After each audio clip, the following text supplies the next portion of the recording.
What's up, everybody? This is Supratik, vlogging from Bangalore, India, and this is my Triumph Street Triple R 2020. So I've had this bike slightly over 1,000 kilometers now, and for a month now. So what I thought, it would be a good time to take this bike out for a short spin and do an ownership review, sort of. How it has been for the past 1,000 kilometers, and so we'll just find a spot on the highway somewhere and just talk about it a little bit, and let's see how it goes. Yeah, so we are out on the road now, and I'll just do a sound check just to make sure that everything is working as expected and no surprises later on once I get back home and start editing this one. I'm just hoping we get a decent sound under these conditions, so that I can move this mic to the other helmet that I have, Bell SRT, which is much quieter and doesn't capture as much wind noise.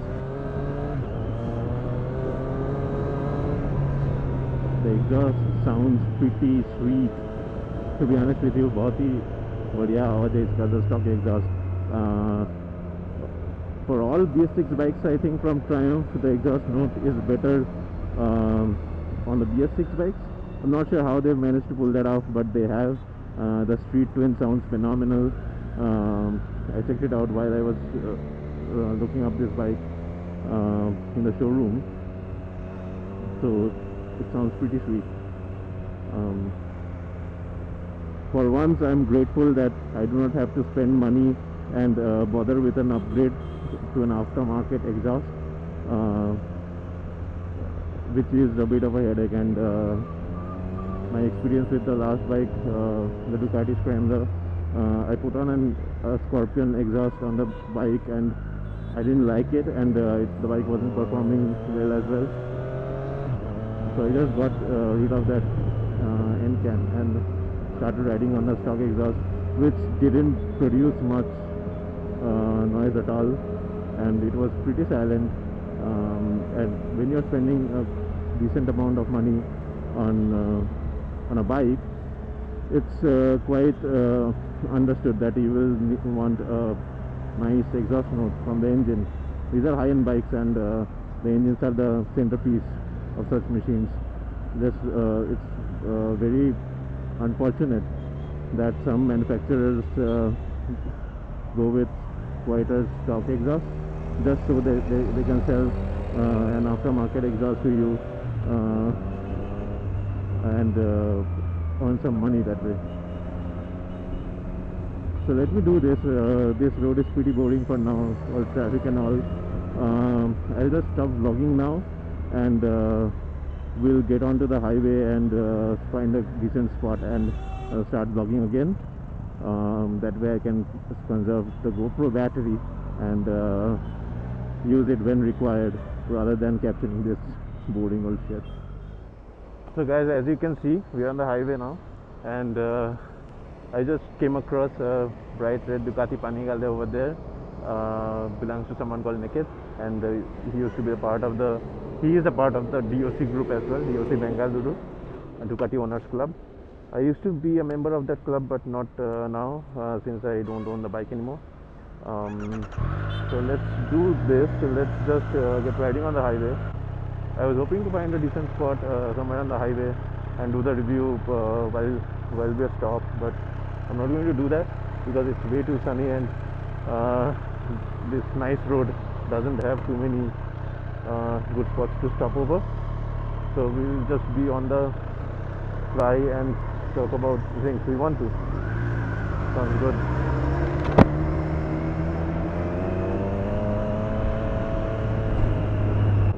So as we do not have a whole lot of road ahead of us, I'll just take it slow and talk about all the points that have come to my mind till now over the past month and over the 1,000 kilometers that I've done. Starting off, so the first things first, engine.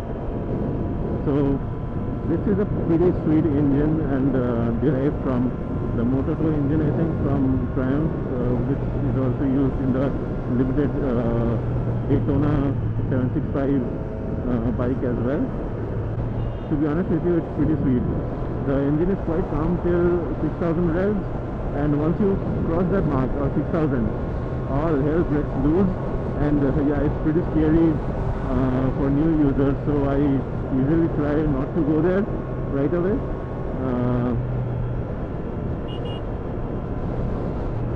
But yeah, if you want to experience that kind of acceleration, you should definitely try test riding this bike at one of the showrooms that they have. I'll just quickly rev up to probably 8000 RPMs and show you how it behaves.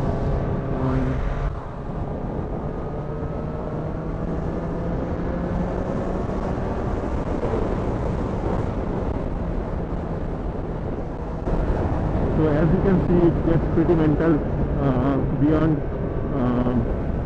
6000 RPMs, and it's way too much for the road, honestly. But yeah, you can enjoy it too. It's not like it's going to throw you off the bike or something like that. So moving on to the next point that I could think of was riding experience. So this is not an adventure bike, adventure tour or anything like that. It's more lean towards the sport bike category, being a naked bike.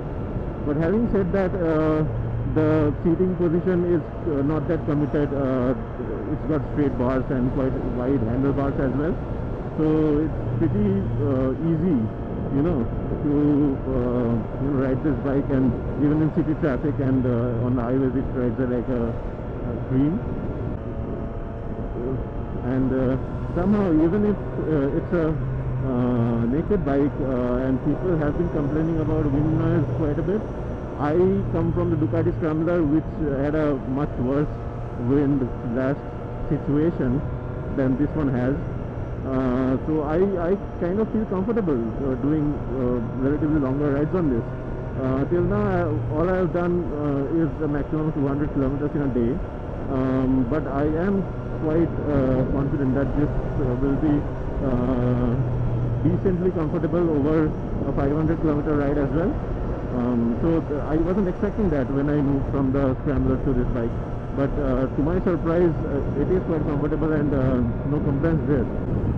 So one thing I forgot to talk about was the quick shifter.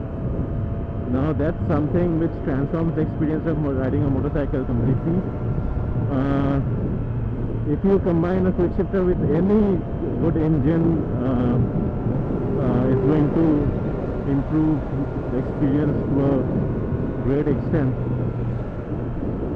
So I'm new to this quick shifter thing, so initially it was pretty weird that you can just work on that gear lever without even closing the throttle, and downshifts are smooth as well. I was pretty fond of doing the throttle blipping myself while downshifting, but I think I'm going to get out of practice with this quick shifter in place, and every time I'm doing downshifts, like and upshifts, like, now talk about smooth transitions. I think these quick shifter systems from Ducati and Triumph, they work better than the paddle shifting mechanism that we have on automatic cars.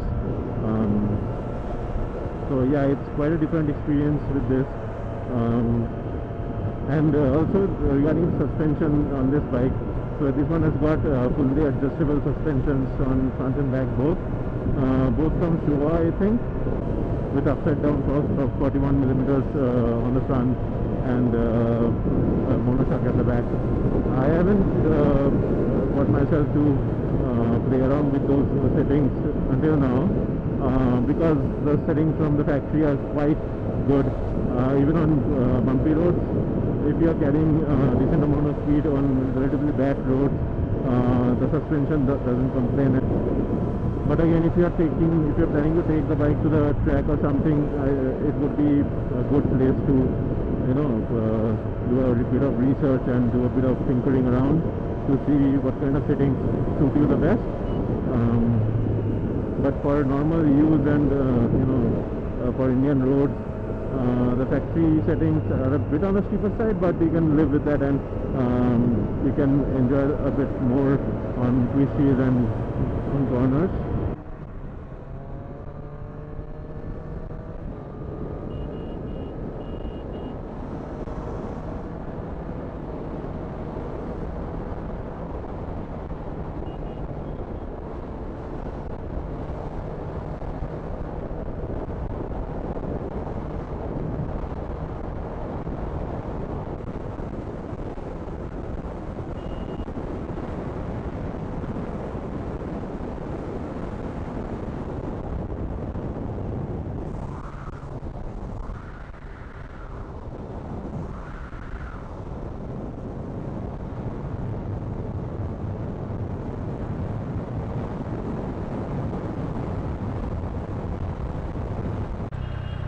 So one thing I would like to show you is the exhaust note of this bike.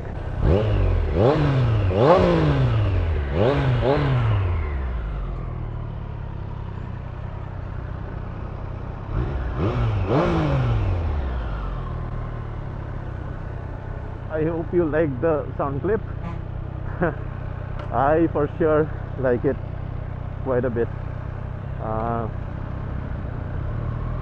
So what I'll do is I'll end the vlog now, because we are almost in the city, and there's no point in shooting and recording stuff in the city traffic. It's pretty boring over there. So I'll do this. I'll just end the vlog over here, and I'll see you on the next vlog whenever that happens. Hopefully soon. But yeah, I'm just figuring this GoPro sound recording thing out, and doing a few test vlogs just to make sure that it works fine by the time I get something which is worth capturing and documenting. So that's the plan. Let's see. So until then, take care guys, be safe, ride safe, and see you on the next one.